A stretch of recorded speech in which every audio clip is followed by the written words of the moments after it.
Pang April. Sino kaya ang maswerteng buyer na mabibigyan natin? Pero isa na yung buyer natin na pinagbibigyan ng gulay ngayon mga kabady.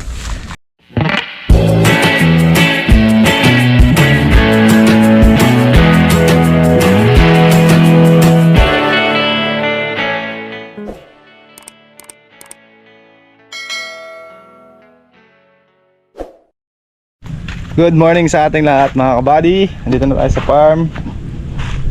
Medyo nakabili tayo ng konting grocery pa dito sa Kubo. Bili tayo ng 3 kape. Ayan. 3 ganito. Dishwashing, steel wool, toyo patis, suka, asukal. Ayan, 4 na kilong asukal. Saka asin. Ayan, mga Nor sinigang ito. May stock tayo dyan. Ayan, suka. At tayo biling ulam. Tsaka 3 litro mantika. Spare ribs, pang sigang. Para may sabaw mga kabady at makahigop tayo ng medyo maasim at mainit-init na sabaw, di ba? Para kontra humid.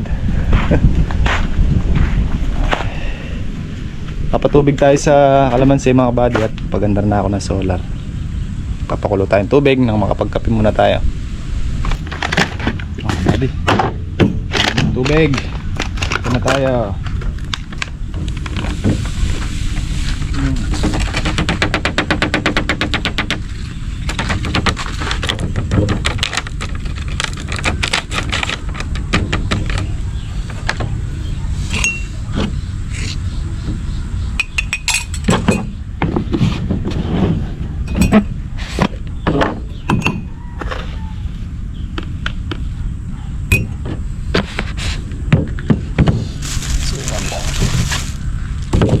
Mga kabady, tayo ng ulam.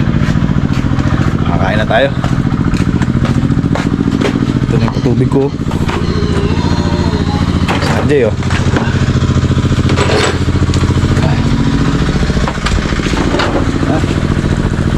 Napalambot pa mga kabady. Higa ka nang gagando sa'yo no.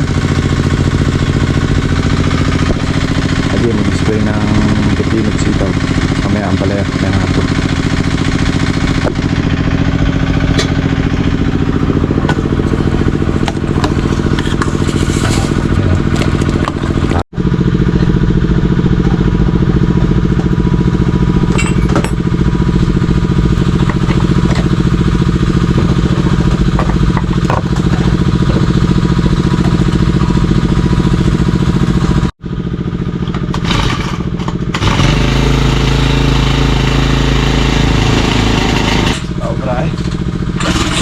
Ulit siya na isa. Dahil pa dito ako nga.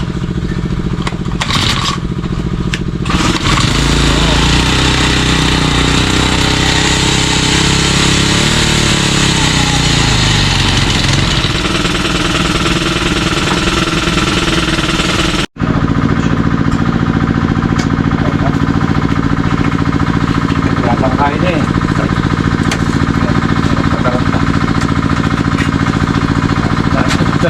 Adi, mantap na.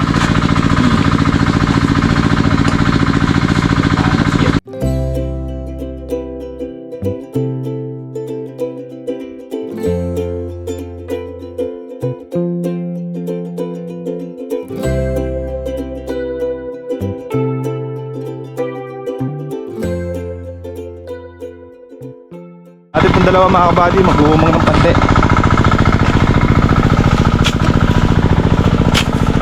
Saan nyo Ken?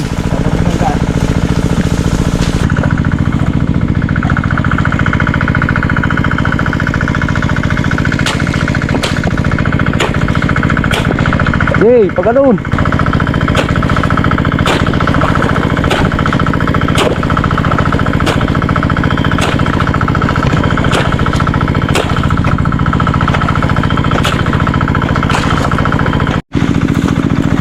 Di ba sikip? Putol. Dito mo ko sa ilalim. Pabaliktad na ganoon.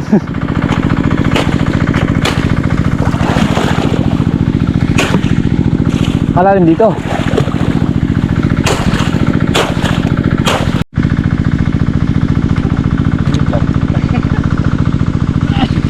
Ito yung tinagakon din naman yan eh. Ito.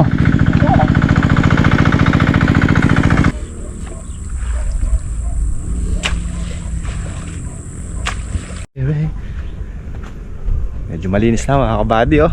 Nag-start na ako mag grass cutter. Ayan oh. Isa, dalawa, tatlo, pang-apat, pang-lima, pang-anim. Linis na yan mga kabady. Pang-pito. Parang garapata. Ayan oh. Parang garapata. Pang-walo, pang-siyam. Ayan. Dito na tayo, pang-sampo.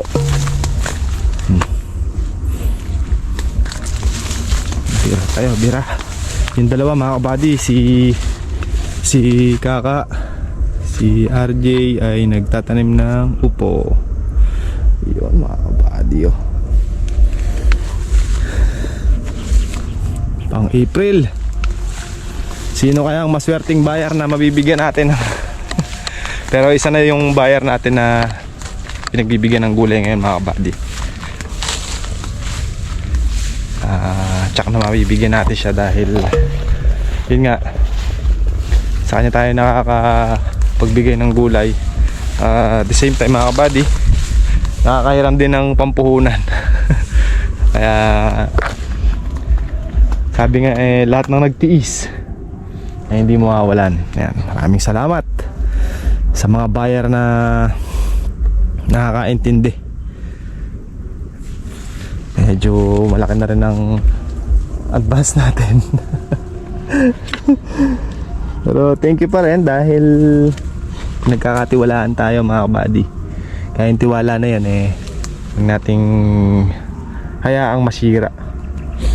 So yun lang mga kabady. Nakatuwa lang at medyo dumating na yung time ng na nakikita na natin itong magandang resulta ng ating pabunga ng kalamansi. Antabay pa tayo doon sa kabila at monitoring pa rin tayo doon. Ilang araw pa lang naman, 4 days pa lang pagkapataba nila, patubig. So meron pa tayong 10 to 15 days para i-monitor sila. Nang sa ganon ay makapag-start na rin tayong mag-spray kung marami nang lalabas na bulaklak. Ito, andito na yung patubig ko mga buddy, kasalukuyan dito. Pero sa part sa gawidon, inumpisahan ko na rin patubigan to. Nayari na yung dalawang area doon sa taas. Dito naman tayo pababa.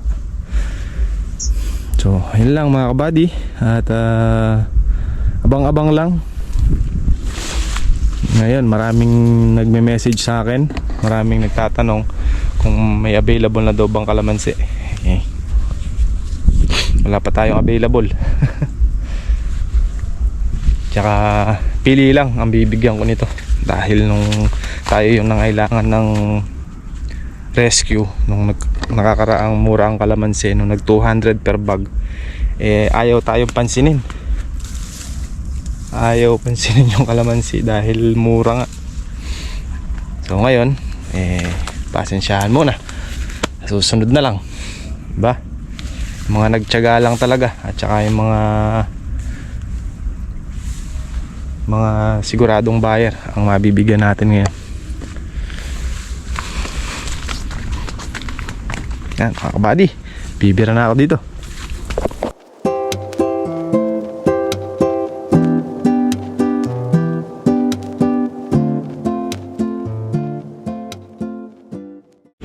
Yan mga kabady, palit tayong battery, nalobat si GoPro.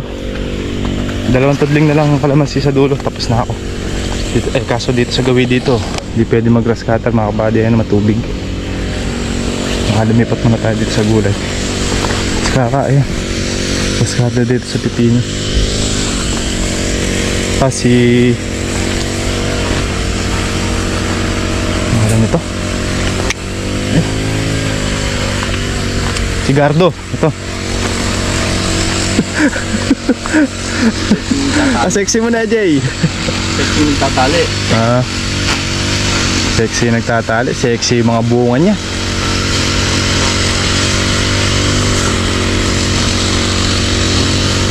Si Arby magganyan. Na? Si Arby na magganyan. Hindi, siyempre. Nakakasawa naman yung pati. Tapos sa sitaw. Siyempre, kasali ko para bukas na naman. Oo, daban.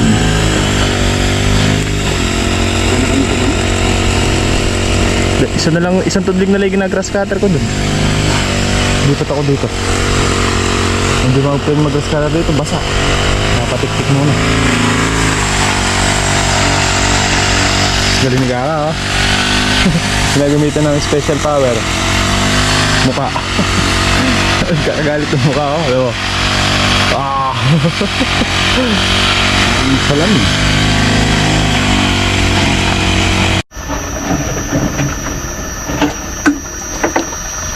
Ito na mga buddy. At bukas naman.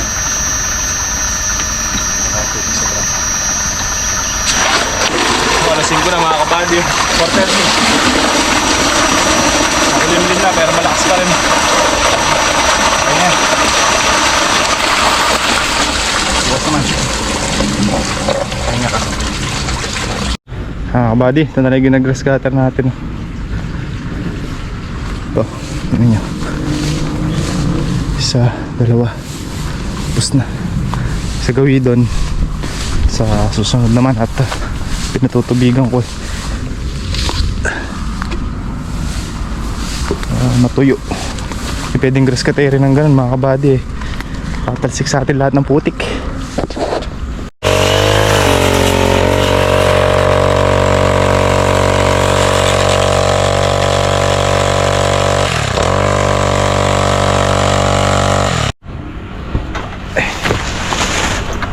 Kunti na lang patabingin ko pala bukas. Baka mangyari na natin bukas pagka maganda-ganda yung sikat ng araw. Kalahati na lang to. Ito mga buddy, kalahati na lang. Hanggang sa may boulevard. Tapos ito na lang area na to. Maglamog kulimlim bukas. Baka mangyari na natin yan.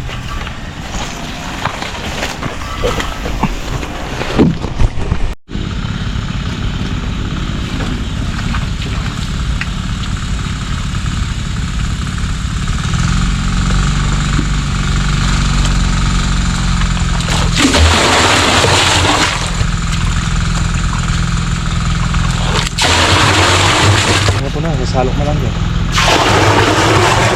Hindi pa.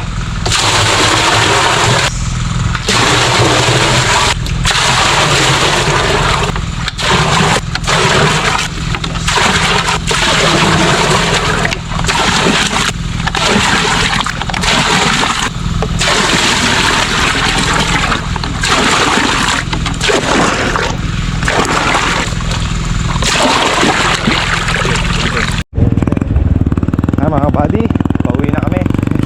Nag-spray pa ng panguod mga buddy. Obligado ng grass cutter gawa ng pinagpupugaran ng insekto at saka uod. Hindi na natin pakuhanin yung palabungan yung damo. Nagarin natin. Saterin natin bukas. Paano mga kabady, thank you for watching. Maraming salamat sa panonood nyo at sana nag-enjoy pa rin kayo sa simple vlog natin ngayong araw. Kita na lang tayo ulit bukas. Ingat and God bless po sa ating lahat. Merry Christmas!